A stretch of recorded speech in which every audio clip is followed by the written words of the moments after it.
ഈ ജന്തുക്കൾക്കിപ്പോൾ കാവ്യോട് ഭയങ്കര സ്നേഹമാണ്, സന്യാസിമാരോട് ഭയങ്കര സ്നേഹമാണ്. സന്യാസി നല്ലവനാണ്, ആരെയും പറ്റി കുറ്റം പറയാത്തവനാണ്, സനാതന ധർമ്മങ്ങനെ ഉപദേശിച്ച് നടക്കുന്നവനാണ്, കാവ്യയുടെ വില കളയാത്തവനാണ്. ഇങ്ങനെ ജന്തുക്കൾക്ക് ഇപ്പോൾ കാവ്യയോട് ഭയങ്കര സ്നേഹം വന്നിരിക്കുകയാണ്.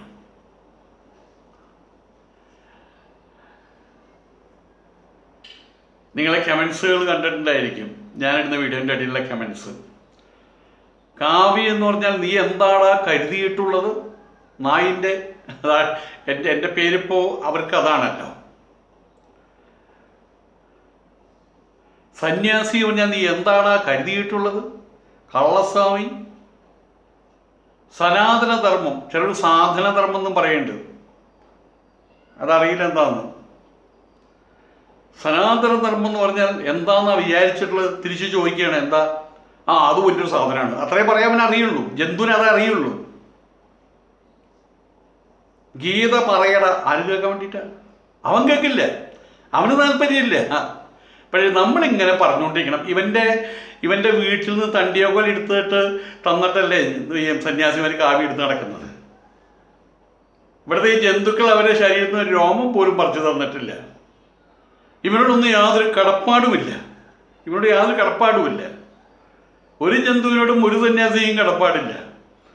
കാരണം ഒരു നേരത്തെ ആഹാരം, അര നേരത്തെ ആഹാരം, അത് വേണ്ട ഒരു ഉരുള ചോറ് ഈ ജന്തുക്കൾ ഈ സന്യാസിമാർക്ക് കൊടുത്തിട്ടില്ല. പിന്നെ എന്തിനാണ് അവർക്ക് ഇവരുടെ മുമ്പിൽ പോയി നിന്ന് നാലും കൂടി കവലയിൽ നിന്ന് ഗീത പറയേണ്ട ആവശ്യം അവർക്ക് എന്തിരിക്കുന്നു വാസ്തവത്തിൽ? ഇതില് ഒരിക്കൽ എൻ്റെ ഒരു പ്രൊഫസർ, അദ്ദേഹം ഇപ്പോൾ ഈ അടുത്ത കാലത്ത് മരിച്ചുപോയി. അദ്ദേഹത്തിൻ്റെ വീട്ടിൽ ഞാൻ ഇരിക്കുകയാണ്. അപ്പം അവിടെ ഇതുപോലെ കുറച്ച് ജന്തുക്കൾ ഇരിക്കുന്നുണ്ട്, നിൻ്റെ ആൾക്കാർ, കൈകെട്ടികൾ. അപ്പം ഞാൻ അവിടെ കയറി ചെന്നത് അവർക്ക് ഇഷ്ടപ്പെട്ടില്ല. പക്ഷേ ഞാനവിടെ കയറി ചെന്നത് അവർ വിളിച്ചിട്ടാണ് കയറി ചെന്നത്. കാര്യം ഉണ്ടായിരുന്നു. ആ പ്രൊഫസർ കൽപ്പറ്റ ബാലകൃഷ്ണൻ, അദ്ദേഹം മരിച്ചുപോയി. അവിടെ കയറി ചെന്ന സമയത്ത് അദ്ദേഹം എന്നെ സംബോധന ചെയ്യുന്നത്, അദ്ദേഹത്തിൻ്റെ ഭാര്യ കേരളം കോളേജിലെ പ്രിൻസിപ്പളായിരുന്നു, ഇദ്ദേഹം അവിടുത്തെ പ്രൊഫസറായിരുന്നു. അദ്ദേഹത്തിൻ്റെ ഭാര്യ സരസ്വതി ടീച്ചർ എന്നോട് വളരെ സ്നേഹത്തിൽ രമേഷേ, എൻ്റെ പേര് രമേശ് എന്നാണല്ലോ, എന്ന് വിളിച്ചിട്ടാണ് സംസാരിക്കുക. ബാലകൃഷ്ണ മാഷിനെ വിളിക്കും, കള്ളസ്വാമി വരൂ ഇരിക്കും. അതൊരു മധുരതരമായിട്ടുള്ള, എൻ്റെ മനസ്സിൽ കുളിര് കൂടിയിടുന്നൊരു ആ ഒരു രീതിയിലുള്ളൊരു സംബോധനയാണ്. അത്രയും സ്നേഹത്തിന് അതിനുള്ള അവകാശം അദ്ദേഹത്തിനുണ്ട്. എനിക്ക് എൻ്റെ അച്ഛന് തുല്യം അത്രയും സ്നേഹമാണ്. അവിടെ കൂടിയിരിക്കുന്ന ആൾക്കാരോട് പറഞ്ഞപ്പോൾ ഞങ്ങളുടെ നാട്ടിലെ കള്ളസ്വാമിയായിട്ടാ എന്ന്. അത് ആ സ്നേഹം കൊണ്ടാണ്. അങ്ങനെ ഇവിടുത്തെ വർത്തമാനം പറയാൻ തുടങ്ങി. ചായയൊക്കെ കഴിച്ച് വർത്തമാനം പറയാൻ തുടങ്ങി. അതിലൊരുത്തൻ മുന വെച്ചുകൊണ്ടൊരു സംഭാഷണം. സന്യാസിമാരൊക്കെ എന്ന് പറഞ്ഞാൽ പള്ളിയിൽ അച്ഛന്മാർ ആശുപത്രി പണിയുന്നു, വീടുകൾ പണിത് കൊടുക്കുന്നു, സ്കൂളുകൾ പണിയുന്നു, പള്ളിക്കെട്ടിടങ്ങൾ വലുതാക്കുന്നു. അതുപോലെ തന്നെ മുസ്ലിങ്ങൾ അവരുടെ ആചാര്യന്മാർ അവരുടെ സമുദായത്തിന് വേണ്ടിയിട്ട് എന്തെല്ലാം കാര്യങ്ങൾ ചെയ്യുന്നു. സന്യാസിമാർ സമൂഹത്തിലേക്ക് ഇറങ്ങണം, എന്തെങ്കിലും ചെയ്യണം. അപ്പോൾ ബാലകൃഷ്ണ മാഷ് പറഞ്ഞു, കേട്ടാ സ്വാമി കേട്ടാ പറയണത് പറഞ്ഞു. കാരണം ബാലകൃഷ്ണ മാഷ്ക്ക് അറിയാം വലിയൊരു സാധനം ഇപ്പോൾ വരുന്നു. ഞാൻ മറുപടി പറഞ്ഞു, ഞാൻ ഒരു പദ്ധതി ആവിഷ്കരിച്ചിട്ടുണ്ട്. 2000 കോടി രൂപയാണ് അതിൻ്റെ ആ പദ്ധതിയുടെ പ്രോഗ്രാമിൻ്റെ മൊത്തത്തിലുള്ള ചെലവ്. അതാണ് ഞാൻ ഉദ്ദേശിച്ചത്. ഏകദേശം 180 ഏക്കർ സ്ഥലത്ത് അത് നോളജ് സിറ്റി പോലെ, അതിനകത്ത് പ്രൊജക്ഷൻ റൂമുകളുണ്ടായിരിക്കും. സനാതന ധർമ്മ പദ്ധതിയെ പരിപൂർണമായിട്ട് എല്ലാം തന്നെ റോട്ടി കപ്പട മക്കാൻ എവർത്തിങ് വി വിൽ പ്രൊവൈഡ്. ഉത്തമന്മാരായിട്ടുള്ള കുട്ടികളെ പഠിപ്പിക്കും. എങ്ങനെയുണ്ട്? അത് ഗംഭീര കാര്യമാണ്. അതിലൊരുത്തം പറഞ്ഞു. അപ്പോൾ അതിനകത്ത് പറഞ്ഞ അവിടെ വന്ന് ഡിവോട്ടീസിന് താമസിക്കാനുള്ള റൂമുകൾ ഉണ്ടായിരിക്കും, 100-200 റൂമുകൾ ഉണ്ടായിരിക്കും. അപ്പോൾ ഒരാൾ പറഞ്ഞു, സ്വാമി ഇപ്പം തന്നെ ഞാൻ അതിലൊരെണ്ണം ബുക്ക് ചെയ്യണം കേട്ടോ എന്നൊക്കെ പറഞ്ഞു. പകുതി തമാശയും പകുതി കാര്യമായിട്ട് ശരിയെന്നും പറഞ്ഞു. അതിൻ്റെ എല്ലാ കാര്യങ്ങളും വിശദീകരിച്ചു. അതിൻ്റെ ആപ്തവാക്യം പറഞ്ഞു, സർവധർമ്മ സമഭാവം, അതും പറഞ്ഞു. എല്ലാവരും കൈയടിച്ച് വലിയ സന്തോഷമായി. 2000 കോടി രൂപയല്ലേ. അപ്പോൾ പറഞ്ഞു എന്തെങ്കിലും സഹായം എന്നെ വിളിക്കണം കേട്ടോ, നമുക്ക് ഞാൻ എഞ്ചിനീയറാണ്, ഞാൻ മറ്റതാണ് കോപ്പനാണ്, ഞാൻ കൂടുതൽ കൂടാതെ 2000 കോടി രൂപയാണല്ലോ. ഇതെല്ലാം കഴിഞ്ഞപ്പോൾ പറഞ്ഞു എങ്ങനെയുണ്ട്, ഇഷ്ടപ്പെട്ടോ? നമ്മളുടെ പള്ളിയാച്ചന്മാർ അതുപോലെ തന്നെ മുസ്ലിങ്ങളുടെ ഉസ്താദന്മാർ ചെയ്യുന്ന പോലെ തന്നെ എന്ന് തോന്നിയോ? അതൊന്നും ഗംഭീരമായിട്ട് പറഞ്ഞു, ഗംഭീരമായിട്ട് അംഗീകരിച്ചിരിക്കുന്നു പറഞ്ഞു. ഞാൻ പറഞ്ഞു ഈ 2000 കോടി രൂപയിൽ എൻ്റെ കയ്യിലുള്ളത് ഞാൻ പോക്കറ്റിൽ നിന്ന് പൈസ എടുത്ത് കാണിച്ചു കൊടുത്തു. എൻ്റെ കയ്യിൽ 82 രൂപയുണ്ട്, ബാക്കിയുള്ള രോമൊക്കെ നിങ്ങൾ പറിച്ചു തരുമെന്ന് പച്ചയ്ക്ക് ചോദിച്ചു. ഞാൻ പദ്ധതി ഇടാൻ എനിക്ക് കഴിയും, അതിനുള്ള കിണ്ടിയും നീ വലിച്ചു തരുവോടാ എന്ന് ചോദിച്ചു. അത് അങ്ങനെ സംസാരിക്കണം എന്നായി. ഇനി ആദ്യം നീ സംസാരിക്കണ്ട പറഞ്ഞു. മാഷ് പറഞ്ഞ ഓർക്കണ്ടോ കള്ളസ്വാമി, വേറൊരു മുഖം കൂടി എനിക്കുണ്ട്, 100 കിലോ തടിയുണ്ട്. അത് വെറുതെ മറ്റേ മാംസമിട്ട് ഒട്ടിച്ചു വെച്ച തടിയൊന്നുമല്ല, അത് മോന്തായത്തിൻ്റെ ഷേപ്പ് മാറ്റും. എന്നെ വെച്ച് സംസാരിച്ചു കഴിഞ്ഞാൽ പറഞ്ഞു വേഗം ഒരിക്കൽ അവിടെ നിന്ന് എണീറ്റ് പോയി.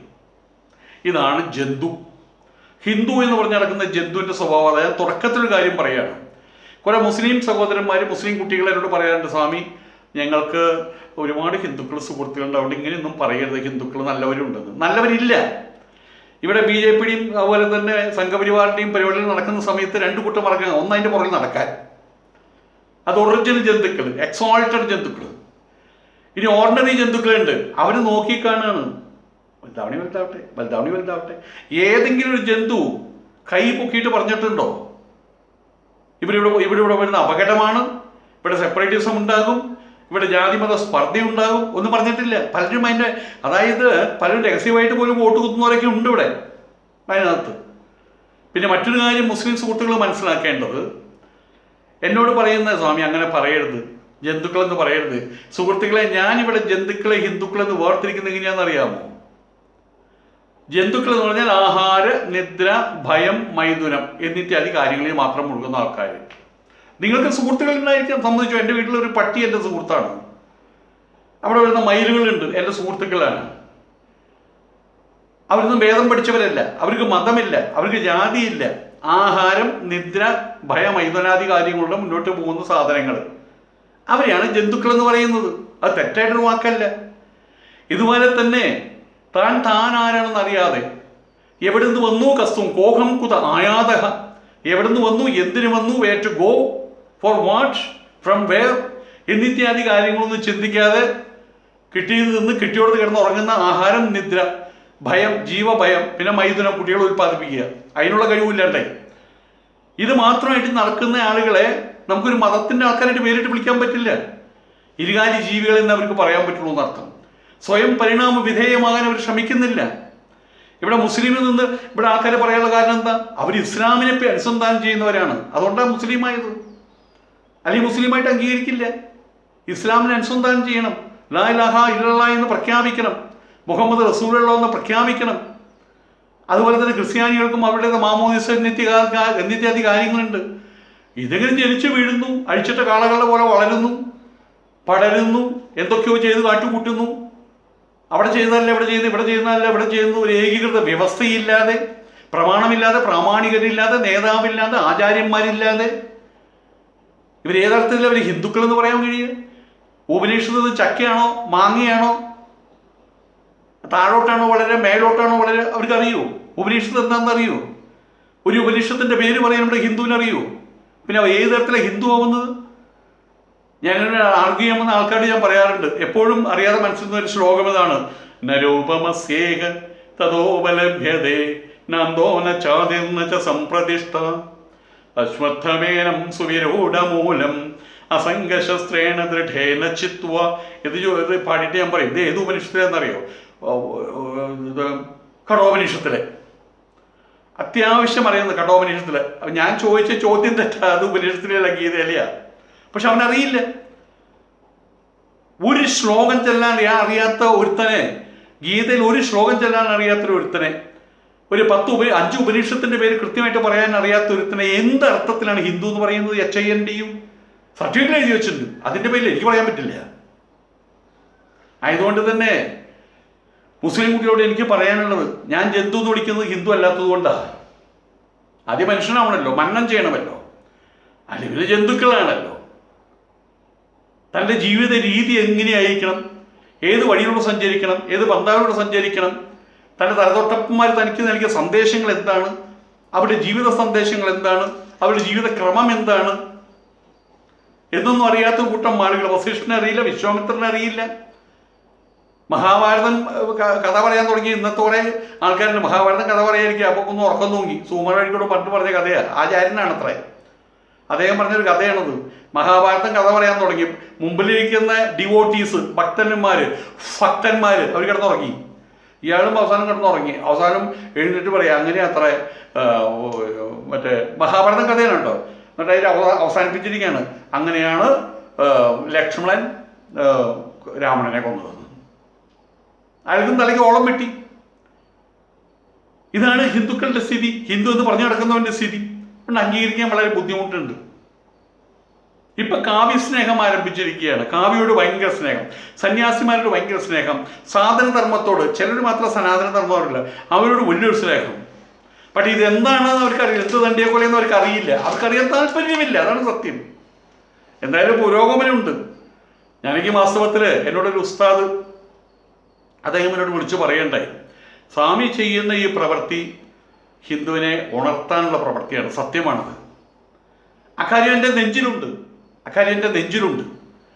ഇന്നിവിടുത്തെ ഹിന്ദു, പ്രത്യേകിച്ചും കേരളത്തിലെ ഹിന്ദു, അവനെ അറിയുന്നില്ല, അവൻ്റെ സ്വത്വത്തെ അറിയുന്നില്ല, അസ്മിതാബോധം അവനില്ല, ഐഡൻറ്റിറ്റി ക്രൈസിസ് മാത്രം ബാക്കി ആയതുകൊണ്ട് തന്നെ ഞാനൊരു രോഗിയല്ല, ആവശ്യത്തിന് സൗന്ദര്യമുണ്ട്, ഒരു വിവാഹം കഴിച്ചൊരു കുടുംബമായിട്ട് അത്യാവശ്യം സ്ത്രീധനവും വാങ്ങിച്ചൊരു കാറൊക്കെ മാറ്റി ജീവിക്കാൻ അറിയാഞ്ഞിട്ടല്ല ഈ തായോളിക്ക്, ഈ നായിൻ്റെ മോനും. ഈ ജന്തുക്കൾ പറയുന്ന വാക്കാണത്.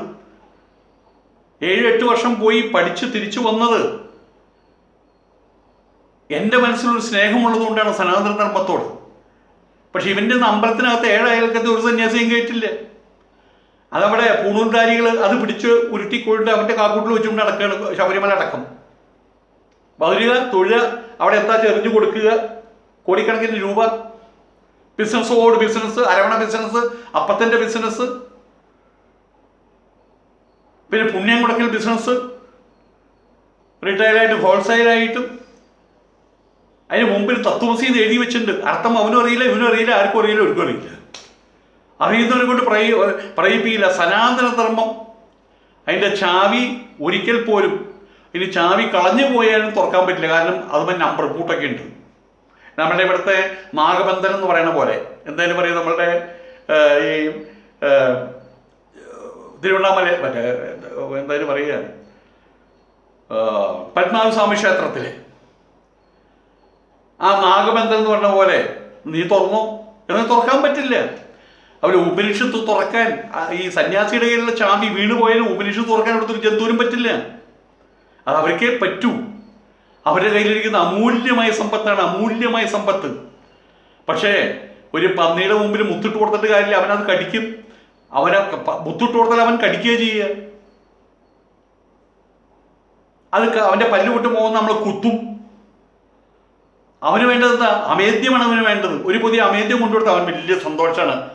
അവനിങ്ങനെ തിന്നത് എങ്ങനെ അറിയോ? അവൻ്റെ പുറകിൽ വാനിങ്ങനെ ആട്ടി എന്നിട്ടായിരുന്നു തിന്നുക, അമേദ്യം തിന്നുക. പന്നിയുടെ മുമ്പിൽ മുത്തിട്ട് കൊടുത്താലോ? അതാണ് ജന്തുവിൻ്റെ സ്ഥിതി.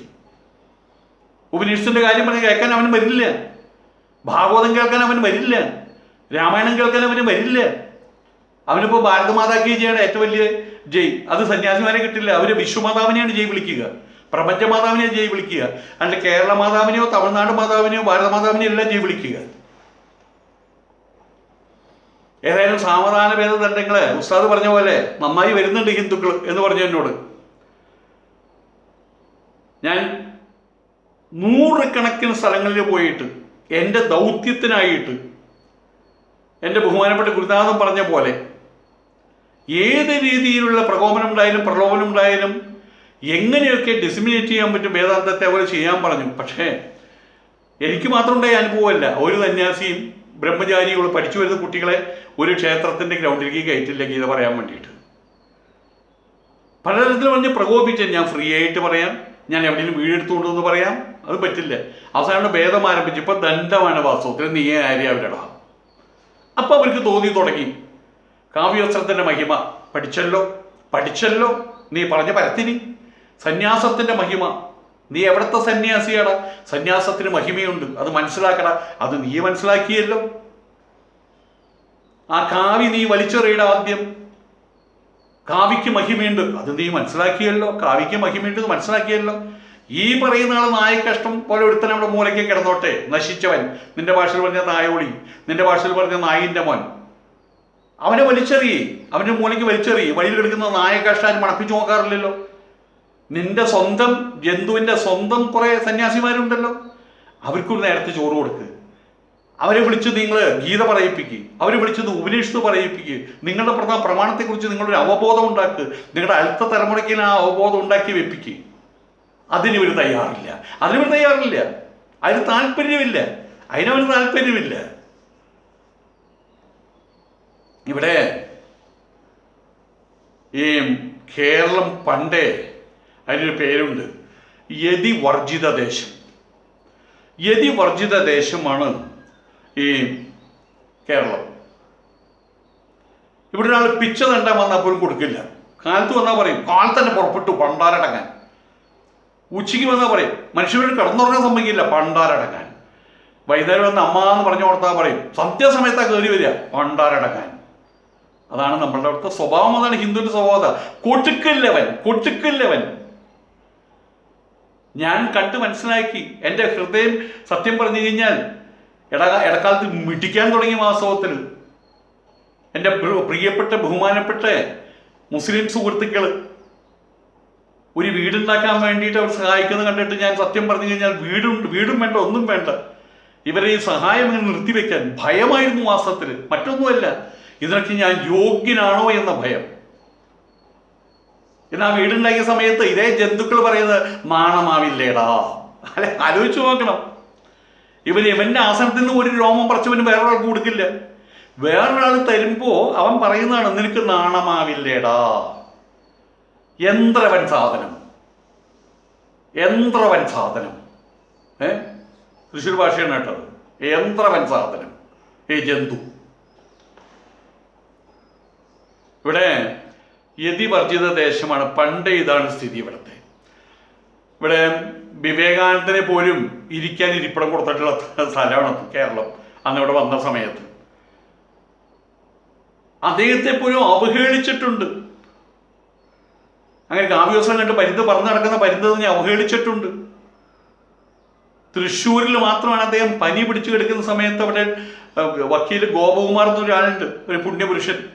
അദ്ദേഹത്തിൻ്റെ അച്ഛൻ പാട്ടിരാക്കിൽ സ്വാമി ഇവിടെ താമസിച്ചോളൂ, 2-3 ദിവസം താമസിച്ചിട്ട് പോയാൽ മതി. പാട്ടിരാക്കിൽ ഒരു സ്ഥലത്ത് താമസിപ്പിച്ചിട്ടുണ്ട് അദ്ദേഹത്തെ, തൃശ്ശൂർ പാട്ടിരാക്കിൽ.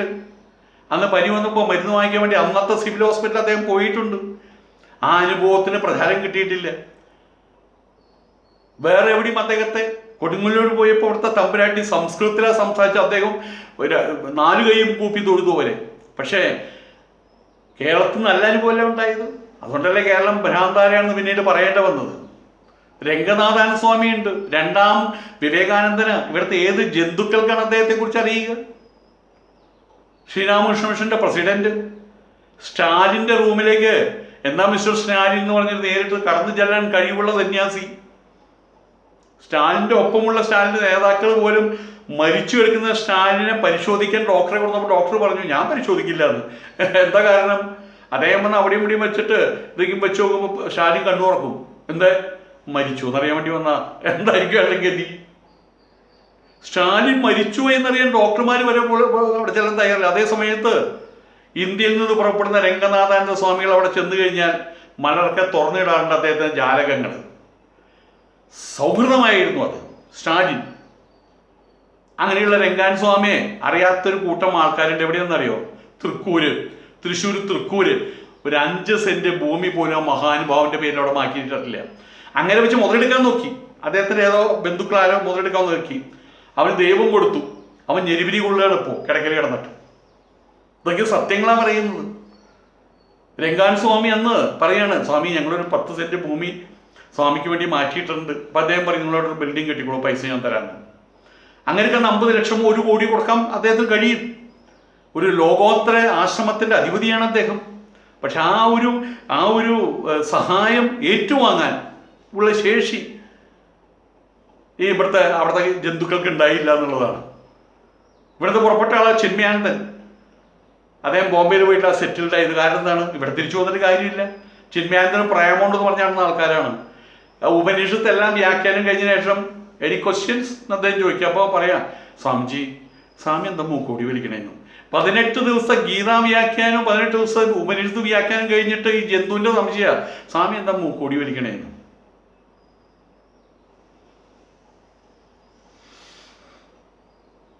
എന്തിനേറെ ശങ്കരാചാര്യരെ ഇവിടുന്ന് സ്വന്തം അമ്മയുടെ ചിതയ്ക്ക് തീ കൊടുത്താൻ അഗ്നി പോലും കൊടുക്കാത്തവന്മാർ ഉള്ള സ്ഥലമാണ് ഈ കേരളം. ഇപ്പോൾ വലിയ അവിടെ സ്തൂപൊക്കെ ഉയർത്തിയിട്ടുണ്ട്. അവിടെ കാലടിയിൽ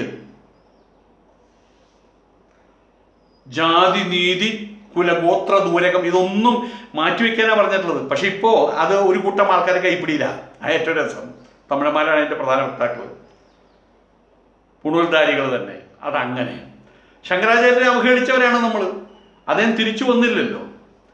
അമ്മയുടെ ശവശരീരം എടുക്കാൻ പറ്റാതെ വലിച്ചടയ്ക്കാൻ മടിച്ചിട്ട് കൈയും കാലും വെട്ടിയിട്ടാണ് ചെതയിൽ കൊണ്ടുവച്ചത്. മരം കിട്ടാതെ വന്നപ്പോൾ ഉണ്ണിപ്പിണ്ടിയാണ് വെച്ചത്, വാഴ വെട്ടിയിട്ടാണ് വെച്ചത്. തീ കൊളുത്താൻ വേണ്ടി രം എന്ന് പറയുന്ന ബീജാക്ഷരം ജപിച്ച് അഗ്നി ഉണ്ടാക്കിയിട്ട് അമ്മയെ ദീപിച്ചിട്ട് അദ്ദേഹം പോയത്. അന്ന് ശപിച്ചു, നീ നേരെയാവില്ലടാ. അദ്ദേഹത്തിൻ്റെ വംശത്തിൽ നിന്ന് ശപിച്ചു, 2000 വർഷം നീ നേരെയാവില്ല എന്ന്. ആ സമയം കഴിഞ്ഞിട്ടില്ല. നീ സ്വസമുദായത്തിന് ആളുകളെ ചോര കുടിച്ച് ജീവിക്കുന്നു പറഞ്ഞിട്ട് അവിടുന്ന് പോയത് ജന്തുക്കളെ. ആണ് സ്ഥിതി. ചട്ടമ്പി സ്വാമികൾ അദ്ദേഹം ആരായിരുന്നു ഇവിടുത്തെ ജന്തുക്കൾക്ക് അറിയൂ? ശ്രീനാരായണ ഗുരുദേവനെ കൊണ്ടാടുന്നുണ്ട്. എങ്ങനെ? വിജ്ഞാനം വേണ്ട. അദ്ദേഹം എഴുതിയ കാവ്യങ്ങൾ, അതിൻ്റെ അർത്ഥതലങ്ങൾ അതിലൂടെ കടന്നുകൊണ്ട് ആവശ്യമില്ല. ഞാൻ ആലപ്പുഴയിൽ ആശ്രമം ചെന്നപ്പോൾ അവിടെ ഡെയിലി ഹോമമാണ്. അത് നല്ല അലങ്കരിച്ച റൂമിനകത്ത് ഹോമം.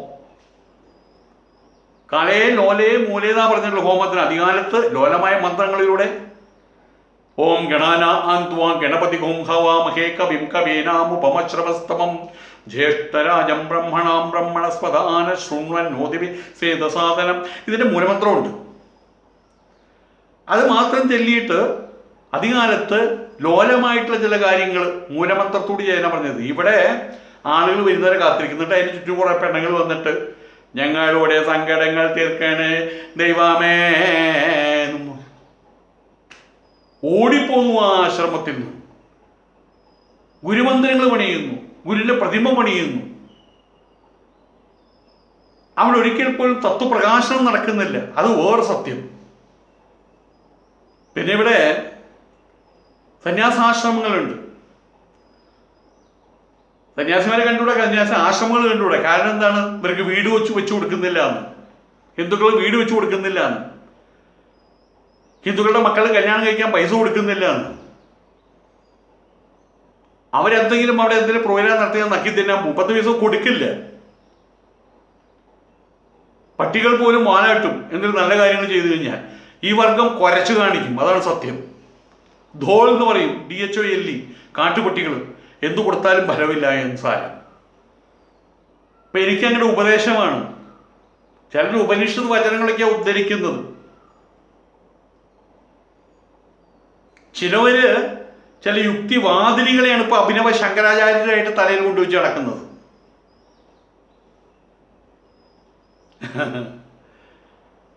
പക്ഷേ ഇവരെ കാവ്യവസ്ത്രത്തെ കുറിച്ചൊക്കെ വലിയ പുകഴ്ത്തി പറയേണ്ടത് അതൊക്കെ നല്ല കാര്യം തന്നെയാണ്.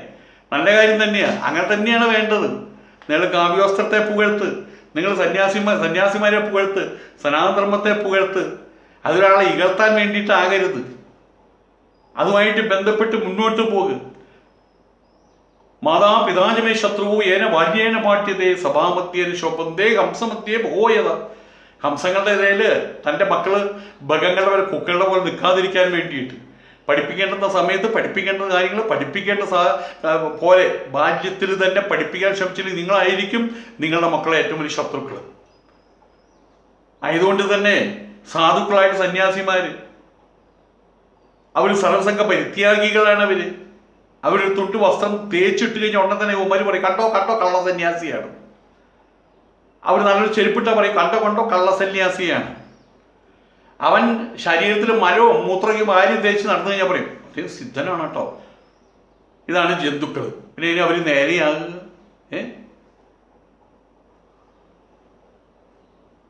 ഇവരേക്കും ധാരണ കാവ്യസം ധരിച്ചു കഴിഞ്ഞാൽ ഇവിടെ ഇവരുടെ ഈ സംഘപരിവാർ സേവകന്മാരായിരിക്കണം. വേറൊരാൾ പറയാം, ആശ്രയിച്ചു വരുന്നവർക്കാണ് ആശ്രമം അത്ര. വീട്ടിൽ മക്കളെങ്കിലും പിടിച്ച് പുറത്താക്കി, മരുമക്കളും പിടിച്ച് പുറത്താക്കി, അവരോട് വെല്ലുവിളിച്ചിരിക്കുക, ഞാൻ കാണിച്ചു തരുന്നില്ല എന്ന് ആശ്രമത്തിലേക്ക് പോകുന്നത്. എന്താണ് ആശ്രമത്തിൽ വരുമ്പോൾ അവർ പറയും, എന്തേ അവിടെ കയറ്റി താമസിക്കാൻ പറ്റൂ? അവിടെ ആരോ അവർ എന്തെങ്കിലും കൊണ്ട് തട്ടിക്കൊല കൊണ്ട് വെച്ചിട്ടുണ്ടോ ഇവർക്ക് വായിലിട്ട് കൊടുക്കാൻ വേണ്ടിയിട്ട്? ഒരു ദിവസം അവിടെ താമസിച്ചിട്ട് ആരും കഴിഞ്ഞ് പിറ്റേ ദിവസം പോകാൻ പറയും, കയ്യിൽ വേണ്ടി 100 രൂപ എടുത്ത് കൊടുക്കും. എന്നിട്ട് അപ്പുറത്ത് പോയിട്ട് പറയും, ഇതാണോ ആശ്രമം, ഇതാണോ ആശ്രമം? ഞാനവിടെ ചെന്നപ്പോൾ എനിക്ക് അവിടെ താമസിക്കാൻ സ്ഥലം തന്നില്ല എന്ന് ആലോചിച്ചു. ആശ്രയിച്ച് ചെല്ലുന്നവർക്ക് താമസിക്കാനുള്ള സ്ഥലം അത്ര ആശ്രമം. മുസ്ലിം സമുദായത്തിൽ വയല് പറയും, കേൾക്കാൻ ആൾക്കാർ കൂടും, കേട്ടത് തന്നെ കേൾക്കാൻ ആൾക്കാർ കൂടും. ഇതെല്ലാം കഴിഞ്ഞു ഒരു ഹിന്ദു സന്യാസി ബദർ യുദ്ധത്തെക്കുറിച്ച് പറഞ്ഞു, നബി തിരുമേനിയെ കുറിച്ച് പറഞ്ഞപ്പോൾ അതും കേൾക്കാൻ ആൾക്കാരുണ്ടായി. അവർക്ക് കേട്ടിട്ട് മതിയാവുന്നില്ല, കാരണം അതിനൊരു സ്നേഹമുണ്ട്. നമ്മുടെ മക്കളാരെങ്കിലും ഗൾഫിൽ പോയി കഴിഞ്ഞാൽ ഇവിടുത്തെ അമ്മ ഇവിടെ ഇരിക്കുന്നു. അപ്പം ഗൾഫിൽ നിന്ന് വന്ന ഒരാൾ അവരുടെ എന്താ പറയുക, മോനെ എൻ്റെ മോനെ അബുവിൻ്റെ കാര്യം എങ്ങനെയുണ്ട്? ആ അബുവിന് ഇങ്ങനെയാണ്, അമ്മൂമ്മ ഇന്ന സ്ഥലത്താണ് ജോലി, ഇന്ന ശമ്പളമുണ്ട്, അവർ ക്വാർട്ടേഴ്സ് ഉണ്ട്, ബുദ്ധിമുട്ടുള്ളൊന്നുമില്ല, വർഷത്തിലൊക്കെ ലീവ് കിട്ടും കേട്ടോ. അപ്പോൾ പോയിട്ട് 10 മാസമായില്ലേ, അടുത്ത മാസം പിന്നത്തെ മാസം വരും കേട്ടോ പറയും. അതിന് പിറ്റേ ദിവസം അവൻ ആ വഴിക്ക് വിളിക്കും, മോനെ ഇടുക, അബുവിൻ്റെ കാര്യം കുഴപ്പമൊന്നുമില്ലല്ലോ. ഒരു 10 വട്ടം ചോദിക്കും അബുവിൻ്റെ കാര്യം, ചോദിച്ച ആളോട് തന്നെ. കാരണം എന്താണ്? ഉള്ളിൽ സ്നേഹമുണ്ട്. അതുകൊണ്ടാണ് ഈ ചോദിക്കുന്നത്, അതുകൊണ്ടാണ് വയല് കേൾക്കുന്നത്. നബി തിരുമേനിയുടെ കാര്യം കേട്ടതാണ്. ഏത് കൊച്ചുകുട്ടിക്കും കാണാപ്പാടമാണ്. എന്നിട്ട് വീണ്ടും കേൾക്കാൻ പോകുന്നത് എന്താ? ഉള്ളിൽ സ്നേഹമുണ്ട്, ആദരവുണ്ട്, കരുണയുണ്ട്, ഉള്ളിൽ ഉൾക്കുള്ളിലുണ്ട്. അത് കേൾക്കുന്ന സമയത്ത് ഇവിടെ സത്താങ് കേൾപ്പം തന്നെയാണ്. സത്താക്കാരൻ അവിടെ എന്ന് പറയുള്ളൂ, സംസ്കൃതമാണ്, ഒരു ബുദ്ധിമുട്ടാ പറയാൻ. അഹമേവാസമേവാഗ്രേന അന്യത്യസ്ത സത്പരം പശ്ചാത്തകം യഥേതച്ച യോവശിഷ്യേത സ്വസ്മ്യഹം ഹൃദയത്വം യത് പ്രതീയേത തത് എന്ന് പറഞ്ഞിട്ട് അതിൻ്റെ ഇത് മുഴുവൻ ചൊല്ലി തീർക്കാൻ പറ്റില്ല. അതിൽ ചതുശ്ലോകി ഭാഗവതം തന്നെയുണ്ട്, ഒരു പോർഷൻ മാത്രമേ ഉള്ളൂ. അത് കൃത്യമായിട്ട് അക്ഷരസ്ഫുടതയോടുകൂടി ചെല്ലണം. വേദങ്ങൾ അങ്ങനെ തന്നെയാണ്. അഗ്നിമീളേപ്പൂ രോഹേത യജ്ഞസ്യ ദേവമൃത്യുജം ഹോത ഇങ്ങനെ പോകുന്നു. ഋഷേത്വോർജേത്വ വായവസ്തോ പായവസ്ത ദേവോവസ്വ വിതാ പ്രാർപ്പയതു, അതങ്ങനെ പോകുന്നു. അഗ്ന ആഹ ആയാഹി വീതയെ ഗൃണാനോ എല്ലാം ചെല്ലിയ സമയം പോകും. സപ്താഹം എങ്ങനെ ഒരുത്തമെന്ന് പറയും, അയാൾ അവിടെ നിന്ന് കൊളം തന്നെ പറയും. ഒരാളും തിരിഞ്ഞു നോക്കില്ല. ആളുകൾ അവിടെ അടുക്കളയിൽ സാമ്പാറുണ്ടാക്കണേ, ഓലുണ്ടാക്കണേ, പച്ചടി കച്ചടി പായസം ഉണ്ടാക്കണ തിരക്കില്ല. പിരിവ് വാങ്ങിച്ചിട്ടുണ്ടല്ലോ. ഇതും കഴിഞ്ഞ് നമ്മൾ കണ്ണടച്ചൊരു മൂലയ്ക്ക് ഇരിക്കുക, കുറച്ച് കണ്ണു തുറക്കുക. എപ്പോൾ 12:00 കാണാൻ 2000 പേര് സത്താഹം നിന്നിട്ടുണ്ടായിരിക്കും. 2000 പേര് എന്തിനാണെന്നറിയോ? ഞം ഞം ഞം ഞം ഞം ഞം ഞം ഞം ഞം ഞം ഞം ഞം ഞം ഞം എത്ര കിട്ടിയാലും മതിയാവില്ല. പന്നിയുടെ ജന്മങ്ങൾ. ഭാഗവത പുരയിൽ വന്നിട്ട്, ഭാഗവത പ്രമാണം വായിക്കുന്ന പുരയിൽ വന്നിട്ട് അവിടെ പോലും ആറ്റിച്ച് നടക്കുകയാണ്. എന്താ ഉള്ളതെന്ന് സാമ്പാറിൻ്റെ മണവരുണ്ടടി, എത്തിച്ചു നോക്കും.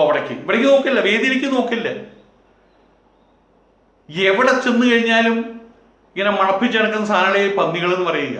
അപ്പോൾ നല്ലൊരു ജന്മം കൊടുത്തു, മനുഷ്യജന്മം കൊടുത്തു, അവിടെ ആചാര്യന്മാരെ കൊടുത്തു, അവർ സപ്താഹം പറയുന്നു, ഗീത പറയുന്നു.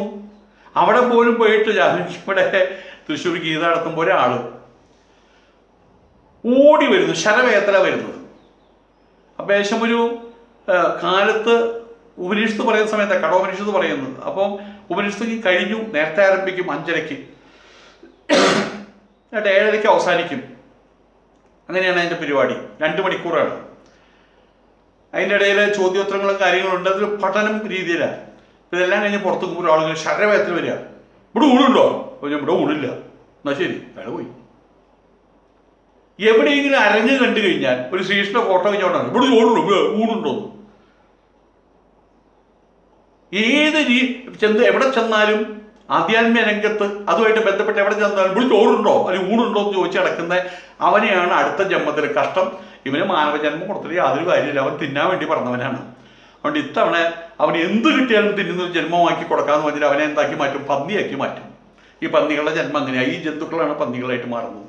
ഇരുകാലി ജന്തുക്കളാണ് അടുത്ത ജന്മത്തിൽ പന്നികളായിട്ട് മാറുന്നത് എന്നർത്ഥം. സപ്താഹം കേൾക്കാൻ പോവില്ല, അവിടെ തീറ്റയ്ക്കാൻ പോവുക. രാമകൃഷ്ണ മിഷനുണ്ട്, ലോകത്തിലെ ഏറ്റവും വലിയ സന്യാസാശ്രമങ്ങളാണ്. ഇന്ന് രാമകൃഷ്ണ മിഷനിൽ വൈകുന്നേരത്തെ സന്ധ്യാദൈവത്തിൻ്റെ ആരാധനയ്ക്ക് പോകുന്ന സമയത്ത് അവിടുത്തെ ഇൻമേറ്റ്സ് അല്ലാതെ ഒരാൾ പുറത്തുനിന്ന് അവിടെ കയറി ചെല്ലില്ല. ആശ്രമത്തിന് ആളില്ല. എന്നെ ഇങ്ങനെ തെറി വിളിക്കുന്ന കാര്യം കൊണ്ട് എന്നെ നല്ല സന്യാസിമാരും മുഴുവൻ ഓട്ടോറിക്ഷ വിളിക്കും പോലും നോക്കും. ക്രിസ്തുരാജൻ അവരെ ഓട്ടോറിക്ഷ വിളിക്കും. ഞാനങ്ങനെയാണ്. ഹിന്ദുക്കളുടെ ഓട്ടോറിക്ഷ ഞാൻ വിളിക്കില്ല, ഹിന്ദുക്കളുടെ ടാക്സി ഞാൻ വിളിക്കില്ല, ഹിന്ദുക്കളുടെ ഹോട്ടലിൽ ഞാൻ കയറില്ല, ഹിന്ദുക്കളുടെ ബസ്സിൽ ഞാൻ കയറില്ല. ഒക്കെ അവോയ്ഡ് ചെയ്യും. ഇവരുള്ള നശിച്ചു പോട്ടെ. ഇത് ഞാൻ മാത്രമല്ല, ബഹുഭൂരിപക്ഷം ആളുകളും ചെയ്യുന്ന കാര്യമാണത്. ഇപ്പോൾ കുറേ എണ്ണം BJP-യുടെ പുറകിൽ കിടന്ന് നടക്കുന്നുണ്ട്. പിന്നെ മുഖം മുതൽ അസൂയ പോഷന്യം പോലെ കുശുമ്പ് കുതിയാൽ വെട്ടാണ്. ഇതേ അവർക്ക് അറിയുള്ളൂ വാസ്തവത്തിൽ. ഞാൻ അന്നും ഇന്നും ഒരേ സ്വരത്തിലാണ് സംസാരിക്കുന്നത്, ഒരേ വിഷയമാണ് സംസാരിക്കുന്നത്. പക്ഷേ ജന്തുക്കൾക്ക് ഞാൻ എന്തായി? നായിൻ്റെ മോനായി, തായോളിയായി. മുസ്ലിങ്ങൾക്ക് ഞാൻ സുഹൃത്താണ്. അതെൻ്റെ കുറ്റമല്ല. എൻ്റെ സമ്പത്ത്, എൻ്റെ അറിവ്, എൻ്റെ പ്രമാണങ്ങളെക്കുറിച്ചുള്ള എൻ്റെ അവബോധം, അതിനുള്ള ആറ്റിറ്റ്യൂഡിനുള്ള വ്യത്യാസം. ജന്തുവിനത് കേൾക്കേണ്ട ആവശ്യമില്ല, അവന് ഇഷ്ടമല്ല, അതുകൊണ്ട് എന്നെ ഇഷ്ടമല്ല. അതേസമയത്ത് സ്വന്തമായ പ്രമാണമുണ്ട്, അതിൻ്റെ പേര് ഖുർആൻ എന്നാണ്, അപ്പുറത്ത് ബൈബിളാണ്. ആയതുകൊണ്ട് തന്നെ ഹിന്ദുവിൻ്റെ പ്രമാണം, സനാതനധർമ്മം എന്താണെന്ന് അറിയാൻ അവർക്ക് താല്പര്യമുണ്ട്. അവരത് കേൾക്കുന്നു. യുവന്മാർക്ക് അതൊന്നുമില്ല, താല്പര്യങ്ങളൊന്നുമില്ല, അതുകൊണ്ട് എന്നെ വെറുക്കുന്നു, അത്രമാത്രം. ഖണ്ഡാകർണൻ എന്ന് പറഞ്ഞൊരു ജന്തു ഉണ്ടായിരുന്നു, ഇരുകാലി ജീവി തന്നെയാണ്. ഈ ഖണ്ഡാകർണൻ വഴി കൂടെ നടക്കുമ്പോൾ ഇവിടെ 2 മണി കെട്ടി തൂക്കും. ആ വഴിയിൽ വരുന്ന ആരെങ്കിലും നാരായണ നാരായണ നാരായണ നാരായണ എന്ന് പറയുമ്പോൾ അത് കേൾക്കാതിരിക്കാൻ അവന് നല്ലത് കേട്ടുകൂടാ. അപ്പോൾ അവൻ അപ്പുറത്ത് ഭക്തനായിട്ടുള്ള ആൾ നാരായണൻ എന്ന് പറഞ്ഞു വരുമ്പോൾ അവൻ നീ പറഞ്ഞ ഞാൻ കേട്ടിട്ട് വേണ്ടേ, കാരണം ഇവർ ഇതിട്ട് കുലുക്കുകയാണ്. അപ്പോൾ ഈ മണി കളകളകളകളകളകളകളന്ന് അടിക്കും. അയാൾ നാരായണൻ എന്ന് പറഞ്ഞ് പോകുന്ന ആൾ അപ്പുറത്ത് പോകുന്നവരെ വേണ്ടിയിട്ട് തലയിട്ട് ആട്ടിക്കൊണ്ടിരിക്കുന്ന അർത്ഥം. വെള്ള ഈ ഖണ്ഡാകരണന്മാരാണ് ഇവന്മാർ. മനനം ചെയ്യാൻ താല്പര്യമില്ല, തിന്നാനും തൂറാനും മാത്രമേ താല്പര്യമുള്ളൂ. ആഹാര നിദ്ര ഭയമൈതനം ച സാമാന്യമേത് പശുപിർന്നരാണ്. അങ്ങനെയുള്ള ആൾക്കാർ ജന്തുക്കൾക്ക് ബുദ്ധിയിലാണ്. ആഹാരം കഴിക്കണം, കുറേ തൂറണം, കിടന്നുറങ്ങണം, പിന്നെ പറ്റിച്ച കുട്ടികളെ ഉൽപ്പാദിപ്പിക്കണം. ഇതിൻ്റെ പേരാണ് പശുവിന് സമാനാന്നാണ് പറഞ്ഞിട്ടുള്ളത്. ധർമ്മോഹി ദേശം അധികോ വിശേഷക. എന്നാൽ ആരാണ് താൻ? തനിക്ക് ഈ മറ്റേ നാൽക്കാലികളും തമ്മിലുള്ള വ്യത്യാസം എന്ത് അതറിയുന്നവൻ, അതിനെക്കുറിച്ച് മനനം ചെയ്യുന്നവനാണ് അവൻ. മറ്റേ മനുഷ്യൻ എന്ന് പറഞ്ഞാൽ അങ്ങനെയുള്ളവനാണ്. അതല്ലാത്തവനെ മൃഗമായിട്ട് തന്നെ കാണാൻ പറ്റുള്ളൂ. അതുകൊണ്ട് ഞാൻ മൃഗമായിട്ട് കണ്ടത്. അവിടെ എന്നെ നിങ്ങൾ ധിക്കരിക്കരുത്. ഹിന്ദുക്കൾ ഉണ്ട്. പക്ഷേ ഹിന്ദു അല്ല, നല്ല മനുഷ്യർ അത്രമാത്രം. ഹിന്ദു ആവണമെങ്കിൽ അവൻ ഹൈന്ദവ തത്വങ്ങളെ മനനം ചെയ്യണം, എന്താണെന്ന് അറിയാനുള്ള താല്പര്യമെങ്കിലും അവനുണ്ടാകണം. ഇവിടെ സന്യാസിമാരെ ഏറ്റവും കൂടുതൽ കരിവാരി തേച്ചത് സംഘപരിവാറിൻ്റെ ആൾക്കാരാണ്. വെട്ടക്കാക്കിയിട്ട് തനിക്കാക്കാൻ ശ്രമിച്ചത് അവർ. ഒറ്റ സന്യാസിയെ കിട്ടിയില്ല. കിട്ടിയിട്ട് 1-2 കിട്ടിയിട്ടുണ്ട്, അത്ര മാത്രം. അത് കുടിക്കൽ പെട്ടി കിടക്കുകയാണ്, പുറത്തു വരാൻ പറ്റാത്തതിൻ്റെ പേരിൽ. ഇപ്പം കരിവാരി തേച്ചും സംഘപരിവാറിൻ്റെ പ്രധാനപ്പെട്ട പരിപാടിയായിരുന്നു പീഡിപ്പിച്ച് കരിവാരി തേച്ച് തങ്ങളുടെ പരിമിതിയിൽ നിർത്താനുള്ള പരിപാടിയായിരുന്നു. എൻ്റെ പരിണിതഫലം എന്താ? അന്ന് ഒറ്റ ആശ്രമത്തിൽ ഇവന് കയറാൻ പറ്റില്ല, ഈ ജന്തുക്കൾക്ക് അവിടെ കയറാൻ പറ്റില്ല. ഏതായാലും ഒരു കാര്യം നന്നായി, ഇത്തവണത്തെ ഇലക്ഷൻ ഏതായാലും ഹിന്ദു സംഗമം, കാവ്യ സംഗമം, സന്യാസി സംഗമം എന്നൊന്നും പറഞ്ഞിട്ട് ആരും ഒന്നും പുറപ്പെട്ടിട്ടില്ല. ഞാൻ പല സന്യാസിമാരോട് ചോദിച്ചു, അതൊന്നും ഇല്ലേ? അവർക്കും നിസ്സംഗത. കണ്ടും കൊണ്ടും കൊടുത്തും ഒക്കെ സന്യാസിമാർ കാര്യം മനസ്സിലാക്കിയെന്ന് സാരം. കാര്യങ്ങളായിട്ട് അവർ വീക്ഷിക്കുന്നുണ്ട് എന്ന് വേണം കരുതാൻ. ഏതായാലും ഒരു നന്ദി പറയുകയാണ്. ഈ പച്ചത്രി ഗുണ്ടായുസം കൊണ്ട് നേരിടാനൊരുങ്ങുന്ന ജന്തുക്കളെ കമൻസിൽ നിങ്ങളിടുന്ന കമൻസ് ഉണ്ട് എനിക്കെതിരായിട്ട്, കൊച്ചു കമൻസുകൾ. എൻ്റെ മേലെ എറിയുന്ന ഓരോ ചുണ്ടങ്ങയ്ക്കും വഴുതന കൊണ്ട് മറുപടി പറയാൻ അതിൻ്റെ അടിയിൽ സുഹൃത്തുക്കളെയും ഞാൻ കാണുന്നുണ്ട്. അവരോട് നന്ദി പറയാതിരിക്കാൻ പറ്റില്ല. ഉടുത്ത ഭ്രാന്തിന് ഉടുക്കാത്ത ഭ്രാന്ത് തന്നെ വേണം, വാദത്തിന് കുറുന്തോട്ടി തന്നെ വേണമല്ലോ എന്ന് പറഞ്ഞ പോലെ. പേയിളി നടക്കുന്ന ജന്തുക്കൾ, ഈ പേയിളി നടക്കുന്ന ജന്തുക്കളെ വൈറ്റ് വാഷ് ചെയ്തിട്ട് ഹിന്ദുക്കളാക്കാനാവില്ല. നാടൻ പട്ടികളെ അൽസേഷനാക്കാൻ പറ്റില്ലല്ലോ. പറ്റും, നാടൻ പട്ടിയെ ചവിട്ടിക്കണം അൽസേഷനെ കൊണ്ട്. അപ്പോൾ അതിലുണ്ടാവുന്ന കുട്ടിയുടെ 20% അൽസേഷൻ ഉണ്ടായിരിക്കും. എന്നിട്ട് അതിലുണ്ടാവുന്ന കുട്ടിയെ വീണ്ടും അൽസേഷൻ കൊണ്ട് ചവിട്ടിക്കണം.